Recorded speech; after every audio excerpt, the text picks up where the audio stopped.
बंगाल में रिकॉर्ड मतदान, सत्ता परिवर्तन या ममता रिटर्न्स। मुस्लिम बाहुल्य इलाकों में टूटा वोटिंग का रिकॉर्ड। दूसरे चरण के लिए चुनाव प्रचार ताबड़तोड़। दोस्तों नमस्कार, मैं दिनेश कुमार। पश्चिम बंगाल में विधानसभा चुनाव के पहले चरण में मतदान को लेकर चुनाव आयोग की तरफ से जो अहम आंकड़े सामने आए हैं।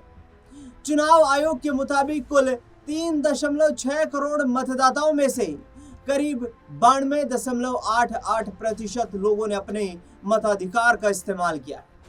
यह रिकॉर्ड वोटिंग मानी जा रही है पश्चिम बंगाल में। यह रिकॉर्ड वोटिंग क्या सत्ता परिवर्तन की लहर है या फिर भारी भरकम मेजोरिटी के साथ फिर से ममता बनर्जी को जीत का चौका लगाने का अवसर पश्चिम बंगाल की जनता ने दे दिया है? इसका खुलासा तो जब 4 मई को नतीजे सामने आएंगे उसी हिसाब से होगा। लेकिन जिस तरीके से चुनाव आयोग ने जो डेटा सामने रखा है, इस हिसाब से 3.6 करोड़ मतदाताओं में से करीब 3.34% करोड़ जो मतदाता है वो वोट डाल चुके हैं। इलेक्शन कमीशन की ओर से बताए गए आंकड़ों के मुताबिक तो ये अब तक की सबसे record high level voting percentage मानी जा रही है। पश्चिम बंगाल विधानसभा चुनाव के पहले चरण के मतदान में 3.5 करोड़ से ज्यादा यानी कि 3.6 करोड़ मतदाता थे, जिनमें से 92.88% मतदाताओं ने मतदान किया, जो अब तक का प्रदेश का सबसे उच्चतम मतदान प्रतिशत है। 16 जिलों की 152 सीटों पर मतदान हुआ, जिसमें दक्षिण दिनाजपुर जिले में सबसे अधिक 94.4% वोटिंग दर्ज हुई। हालांकि अभी इस आंकड़े में पोस्टल बैलेट और सर्विस वोटर्स के वोट शामिल नहीं है। इनकी सटीक संख्या 4 मई को मतगणना के दिन ही स्पष्ट हो पाएगी। चुनाव आयोग के अनुसार अंतिम आंकड़ों में बढ़ोतरी संभव है, जिससे कुल मतदान प्रतिशत में हल्का इजाफा भी देखने को मिल सकता है। गृह मंत्री अमित शाह बोले, एक नए युग की आहट है। केंद्रीय गृह मंत्री अमित शाह ने कहा कि पश्चिम बंगाल में प्रथम चरण में ऐतिहासिक मतदान कर लोकतंत्र के महापर्व में सहभागिता के सभी रिकॉर्ड तोड़ने के लिए प्रदेश के मतदाताओं का अभिनंदन करता हूं। उन्होंने एक्स पर पोस्ट में लिखा कि बंगाल के इतिहास के सबसे शांतिपूर्ण और सुरक्षित मतदान के लिए माननीय चुनाव आयोग, सभी केंद्रीय सुरक्षा बलों, सीएपीएफ के बहादुर जवानों और हमारी पश्चिम बंगाल पुलिस का भी अभिनंदन करता हूं। यह बंगाल में सुशासन के नए युग की आहट है। बता दें कि पश्चिम बंगाल विधानसभा चुनाव के पहले चरण के मतदान ने इस बार चुनावी पंडितों और राजनीतिक दलों को हैरान कर दिया है। पहले चरण में मतदान का जो आंकड़ा सामने आया है, उसने पिछले सारे रिकॉर्ड ध्वस्त कर दिए हैं। 152 सीटों पर 92% से अधिक मतदान दर्ज किया गया। यह 2021 के विधानसभा चुनाव के पहले चरण के 83.2% मतदान से करीब 10% ज्यादा है। 16 जिलों में कहां कितने प्रतिशत वोटिंग हुई? पश्चिम बंगाल में गुरुवार को 16 जिलों के 152 सीटों पर वोटिंग हुई, जिनमें 12 जिलों में मतदान प्रतिशत 90% या उससे अधिक रहा। इनमें सबसे ज्यादा वोटिंग जो है वो दक्षिण दिनाजपुर में हुई, जहां 94.4% लोगों ने वोट डाले। यानी कि आप ऐसे समझिए कि दक्षिण दिनाजपुर में हर 100 में से लगभग 95 वोटर्स ने मतदान केंद्रों पर अपने वोट का इस्तेमाल किया। दक्षिण दिनाजपुर में कुल 6 विधानसभा सीटें आती हैं। यहाँ मुस्लिमों की आबादी लगभग 25% है और हिंदुओं की आबादी लगभग 73.5% है। यानी कि जिन सीटों पर हिंदू वोटर्स निर्णायक हैं, उस जिले में सबसे ज्यादा मतदान हुआ है।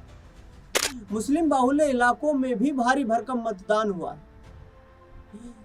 दक्षिण दिनाजपुर के बाद कूच बिहार जिले में 94% मतदान हुआ। बीरभूम में 93.2% मतदान हुआ।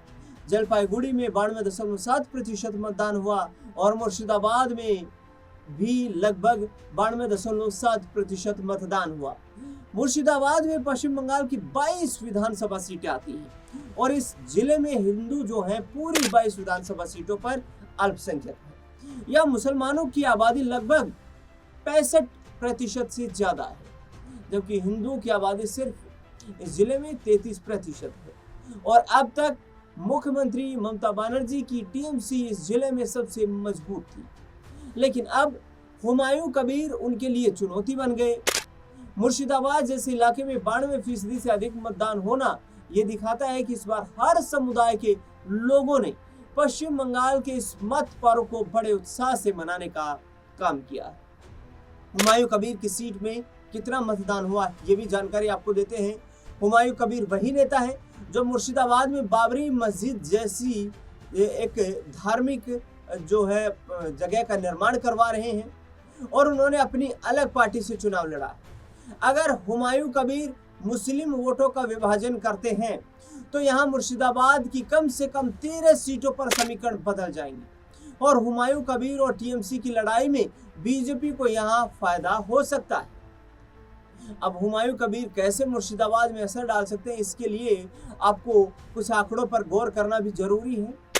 हुमायूं कबीर रेजीनगर विधानसभा सीट से चुनाव लड़ रहे हैं, जहां 2021 में 85.5% मतदान हुआ था, लेकिन इस बार यहां पर 91.2% मतदान हुआ है।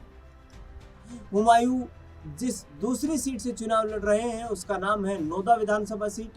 इस सीट पर पिछली बार 86.2% मतदान हुआ था, लेकिन इस बार यहां पर 93.3% मतदान हो चुका है।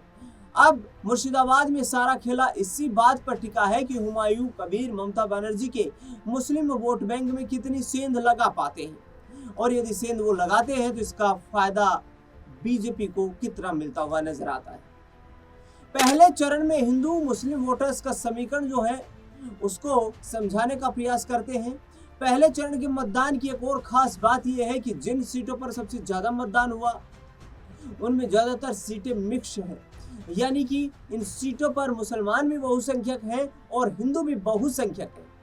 जैसे मुर्शिदाबाद की भगवान गोला सीट पर 96.5% मतदान हुआ है, वहां पर 85% आबादी जो है मुसलमानों की, सिर्फ 14.2% आबादी हिंदुओं की। इसके बाद रघुनाथगंज में 96.2% मतदान हुआ और ये सीट भी मुर्शिदाबाद में आती है, जहां 80% वोटर्स मुस्लिम हैं। मुर्शिदाबाद की ही लाल गोला सीट पर 96% मतदान हुआ है और यहाँ भी हिंदू अल्पसंख्यक हैं, जो मुसलमानों की आबादी 80% से काफी कम नजर आते। फरक्का सीट पर 95.7% मतदान हुआ है। यहाँ पर मुस्लिम आबादी 67% है और हिंदू आबादी 32% है, जबकि जहांगीरपुर सीट पर 94.8% मतदान हुआ है और यहाँ पर 62% आबादी मुस्लिम है, 37% आबादी हिंदू है। लेकिन जिन सीटों पर हिंदू बहुसंख्यक है यानी कि मुस्लिम अल्पसंख्यक हैं, उन सीटों पर भी बम्पर वोटिंग हुई है। मुस्लिम सीटों के मुकाबले हिंदू बहुल सीटों में औसतन 2 से 2.5% वोटिंग कम आंकी गई है, लेकिन उसके बाद भी रिकॉर्ड वोटिंग हुई है और इसी में पहले चरण की वोटिंग का पूरा नतीजा छिपा हुआ बताया जा रहा है। यह एक सवाल ये भी है कि इस बम्पर वोटिंग से बीजेपी के चांस बढ़ गए हैं, क्योंकि बीजेपी अब तक ये आरोप लगाती थी कि टीएमसी के डर से बहुत सारे लोग चुनाव में भयमुक्त होकर यानी कि बिना डरे वोट नहीं डालते थे और आरोप बीजेपी की तरफ से ये लगाया जाता रहा है कि टीएमसी के लोगों के द्वारा, ममता बनर्जी की पार्टी के लोगों के द्वारा आम लोगों को पश्चिम बंगाल में मतदान से पहले डराया धमकाया जाता था और इसका नतीजा ये निकलता था कि लोग कम मतदान करने के लिए निकलते थे। लेकिन ये कहना भी बेमानी होगा कि ये जो रिकॉर्ड मतदान हुआ है ये सत्ता परिवर्तन के लिए हुआ है। हमने हरियाणा में देखा रिकॉर्ड मतदान हुआ, सत्ता परिवर्तन नहीं हुआ। महाराष्ट्र में देखा रिकॉर्ड मतदान हुआ लेकिन सत्ता परिवर्तन नहीं हुआ। बिहार में देखा कि रिकॉर्ड मतदान हुआ लेकिन सत्ता परिवर्तन नहीं हुआ। तो कुल मिलाकर के सत्ता परिवर्तन होगा या जो है सरकार रिपीट होगी, ये तो 4 मई को नतीजा आने पर ही स्पष्ट हो पाएगा। लेकिन ये जो मतदान हुआ है इसने पश्चिम बंगाल की राजनीति को एक नई दिशा देने का जरूर कहीं ना कहीं काम कर दिया। इस रिकॉर्ड मतदान पर आपकी क्या राय प्रतिक्रिया है, आपका क्या कुछ मानना है, वो हमें कमेंट बॉक्स में जरूर बताएं। इस खास रिपोर्ट में फिलहाल के लिए इतना है।